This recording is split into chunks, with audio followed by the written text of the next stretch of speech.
How many stars does the American flag have? How many stars should the American flag have? Here's an idea on reducing government bureaucracy that could have an effect on the answer to that question. It's a simple idea, but a radical change. If you want a reduced bureaucracy, you need fewer people in government.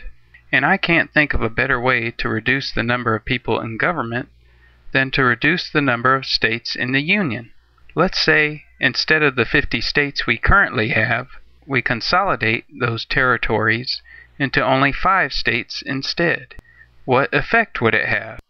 First off, instead of 50 state governments to staff, only 5 state governments would need to be staffed. Already a huge and immediate reduction in bureaucracy. Not only that, but representation in the form of senators would be reduced from 100 to 10. What would be the drawbacks to this reduction in bureaucracy? Well, since a smaller number of people would wield government power, each of them would have more power than their predecessors before the state consolidation. But the idea of the Tea Party is a reduction in the power of federal government, not state government.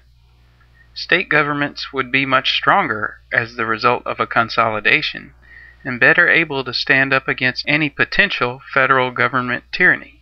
And to somewhat reduce the increased power of the senators from the consolidation, 6 senators could be chosen to represent each of the 5 states instead of 2.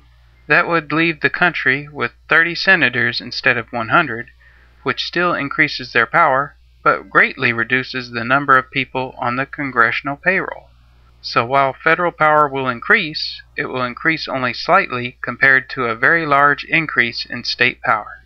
It should be obvious that in colonial times, crossing a state took days instead of hours, and most people lived their whole lives without exiting their home state boundaries. Today people cross state lines anytime they board a plane, and some people travel between states every week. So to maintain the power of the 10th Amendment so that it's as strong today as it was in colonial times, it seems necessary to consolidate the states so that they're much larger in geographical area. So I consider a consolidation of American territory into a smaller number of state governments to be in line with the true ideals of the Tea Party.